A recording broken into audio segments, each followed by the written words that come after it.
حضرت موسیٰ کلیم اللہ علی نبینا علیہ الصلوۃ والسلام، کتنا بڑا مرتبہ ہے. اور آپ نے ایک بار اللہ کریم کی بارگاہ میں عرض کیا مولا مجھے جنت میں اپنا پڑوسی دیکھنا ہے. ارشاد کیا ہوا کہ اے موسیٰ جنت میں تیرا جو پڑوسی ہے وہ ایک فلاں علاقے کا کسائی ہے. آپ حیران ہو گئے، آپ نے کہا مولا مجھے ملنا ہے. ایڈریس بتایا گیا، آپ چلے گئے وہاں پر. ایک نوجوان نے دروازہ کھولا، آپ اندر گئے.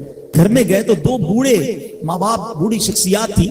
انہوں نے حضرت موسیٰ کو دیکھا، آپ کی رسالت کی گواہی دی اور دونوں دنیا سے چلے گئے. وہ نوجوان کسی کام سے گیا، واپس آیا، اپنے دونوں والدین کو دیکھا کہ دونوں کا انتقال ہو گیا ہے.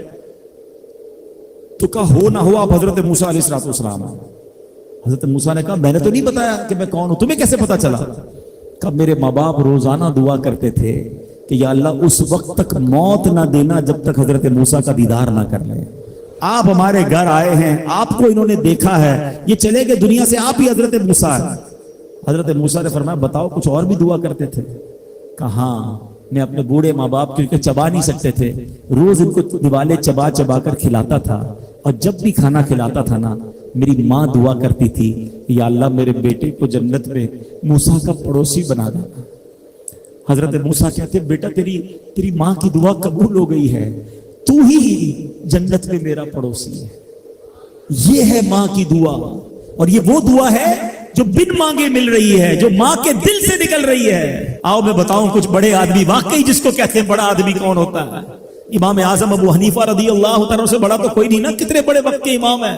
مگر آپ کی والدہ ایک مسجد کے امام صاحب سے انسپائر تھی، مقرر تھے، وہ اچھے بیان کرتے تھے. تو آپ کو وہ کہتی کہ جاؤ وہ امام صاحب سے مسئلہ پوچھ کے آؤ. خود مفتی اعظم ہیں، امام ہیں کروڑوں حنفیوں کے. ماں کو یہ نہیں کہا کہ ماں پتہ نہیں میں کتنا بڑا مفتی ہوں، تم مجھے مسجد کے امام کے پاس بھیج رہی ہو. آج تو یہ ڈائریکٹ جواب دے دیتے ہیں نا، مجھے پتہ نہیں میں کون ہوں، مجھ سے بحث کر رہی ہو، اتنی کتابیں پڑھی ماں، تم نے تو پڑھا ہی کچھ نہیں. ابو جان آپ کو دنیا کا کیا پتا، مجھے پتا ہے. سنو امام اعظم، یہ ایسے نہیں بنتے بڑے لوگ. ماں کو کہتے ٹھیک ہے ماں، مسجد کے امام کے پاس جاتے، اس مقرر کے پاس جاتے. وہ کہتا حضور آپ مجھ سے مسئلہ پوچھنے آئے، آپ دنیا کو مسئلے بتاتے ہیں. کہ کیا کروں، ماں نے بھیجا ہے. کہ حضور جو آپ بتا رہے ہیں مجھے آپ ہی مسئلے کا جواب بتا دیں، وہی میری طرف سے ماں کو بھی بتا دیں.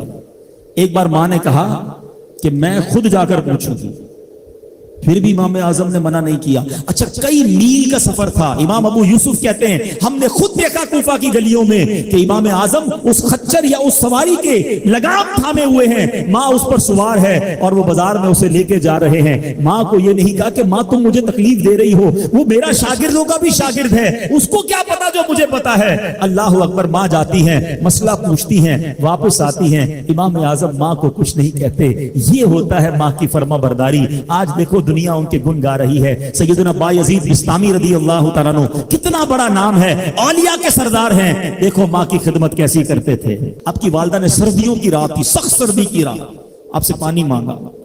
حضرت بایزید بستامی ماں کے پاس پیالہ لے کر گئے تو ماں سو گئی تھی. ماں کے سرہانے پیالہ لے کر کھڑے رہے، رات بھر کھڑے رہے سخت سردی میں. پانی تھوڑا سا آپ کی انگلیوں پر گرا تو وہ پانی برف بن چکا تھا. ماں کی آنکھ کھلی، دیکھا بایزید بستامی بستر کے کنارے کھڑے ہیں. کہ بیٹا کیوں کھڑے ہو؟ کہ ماں آپ نے رات پانی مانگا تھا نا، اس لیے کھڑا رہا کہ نہ جانے کب آنکھ کھل جائے. اب جب پانی دینے کے لیے پیالہ الگ کیا نا تو وہ برف چمڑی سے چپک چکی تھی، تو جب وہ برف الگ ہوئی نا آج سے خون نکلنے لگا. حضرت بایزید بستامی رحمت اللہ تعالی کی ماں نے جب یہ دیکھا نا کہ بیٹا ساری رات کھڑا رہا اور اب اس کا ہاتھ بھی لہو لہان ہو گیا. حضرت بایزید بستامی کی ماں نے پتا اس رات کیا دعا دی؟ کہتی یا اللہ میں اس سے راضی ہوں، تو بھی اس سے راضی ہو جا.